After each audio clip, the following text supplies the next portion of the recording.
उसके बाद में बात करते हैं मटेरियल की, जो एक बेसिक मटेरियल होता है किसी भी सब्जेक्ट के लिए। मैं तो एनसीईआरटी प्रेफर करता हूं।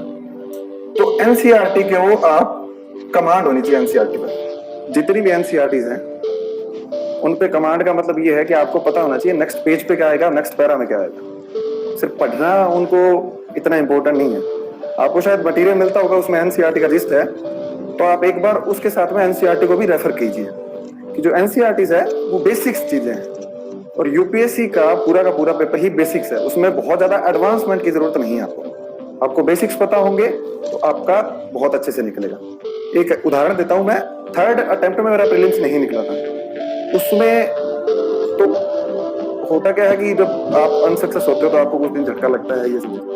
तो उसको मैंने दिल पे ले लिया कि ऐसा कैसे हो सकता है कि प्रीलिम्स नहीं निकला। तो फिर उसके बाद में जो भी बेसिक मटेरियल था उसको मैंने इतनी बार रिवाइज किया, दोबारा से जॉब थी उसके साथ में टाइम निकाल के मैं रिवाइज करता था।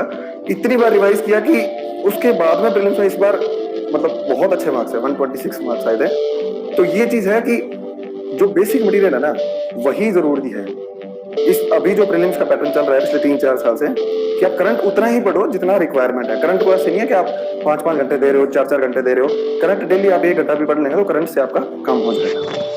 आगे के ट्रेंड का पता नहीं है, अभी के ट्रेंड के बारे में बता रहे, ठीक है। तो बेसिक चीजें, करंट अगर आप नहीं पढ़ेंगे, अब ये मत कर लेना कि मैंने बोला था करंट पढ़ना छोड़ दिया। करंट किसी का बिल्कुल भी तैयार नहीं है और उनकी इन सब्जेक्ट पे कमांड है, तो उसका प्रीलिम्स कोई नहीं रोक सकता। कमांड का मतलब मैंने आपको बताया था कि किताब में पता होना चाहिए नेक्स्ट पेज पे क्या आएगा और नेक्स्ट पैरा में क्या आएगा, ठीक है।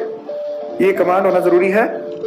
और ये टॉपिक है ना, जो अब हिस्ट्री में कुछ लोग क्या करते हैं कि एंशिएंट मिडाइवल इंपॉर्टेंट नहीं है, वो छोड़ देते हैं, आर्ट एंड कल्चर छोड़ देते हैं। छोड़ना कुछ भी नहीं है, पूरी हिस्ट्री एंशिएंट मिडाइवल मॉडर्न, क्योंकि यूपीएससी का ट्रेंड है 1 साल मिडाइवल से बहुत सारे क्वेश्चन पूछेंगे, 1 साल एंशिएंट से बहुत सारे क्वेश्चन पूछेंगे और 1 साल मॉडर्न से बहुत सारे क्वेश्चन पूछेंगे।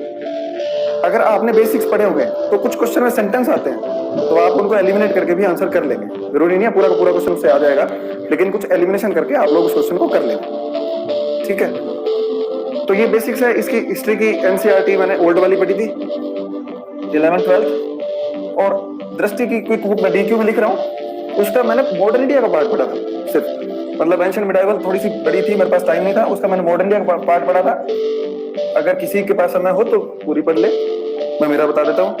पॉलिटी में जो बाइबल ग्रंथ है वो मैंने पढ़ा था, एम लक्ष्मीकांत। ज्योग्राफी में एनसीईआरटी का सहारा लिया था।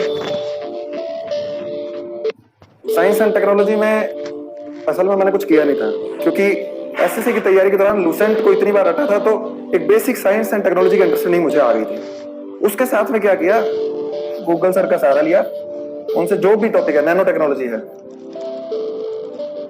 उस पर आप टाइप करेंगे तो विकिपीडिया पर कोई पेज खुल जाएगा, या कुछ नया रिसर्च है, या यूट्यूब पे जाके नैनो टेक्नोलॉजी लिख दो, उसको अंडरस्टैंड करो कि वो चीज क्या है। बायोटेक्नोलॉजी है, उसको अंडरस्टैंड करो चीज क्या है। इसमें आलस नहीं करना कि आपको कोई बनी बनाई पक्की पकाई चीज मिल जाए, ठीक है। तो इस तरीके से साइंस एंड टेक्नोलॉजी को डील करना है। एनवायरमेंट के लिए मैंने मेंस के लिए आर्ट एंड कल्चर है, उसमें एक 11th के एनसीईआरटी थे फाइन आर्ट्स की। वर्ल्ड हिस्ट्री के लिए मैं शायद खुद को थोड़ा भाग्यशाली समझता हूँ। वर्ल्ड हिस्ट्री के लिए मैंने कुछ खास पढ़ा नहीं था। मेरा एक दोस्त था दृष्टि में, वो कोचिंग करता था, उसके नोट्स थे मेरे पास। उसके नोट्स को, इतने बड़े नोट्स थे, तो उसके मैंने 12-15 पेज में पॉइंट लिख लिए थे।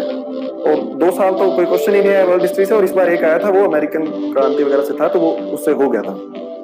तो मुझे इसके बारे में ज्यादा आइडिया नहीं है कि क्या पढ़ना है, तो क्लासरूम का है, उसके बाहर पढ़ने का मतलब नहीं है, क्योंकि एक क्वेश्चन आएगा, उसके लिए इतना प्रयास करना। वर्ल्ड हिस्ट्री बहुत बड़ी है, मुझे इसका लागत जो लाभ है वो इतना लगता नहीं है।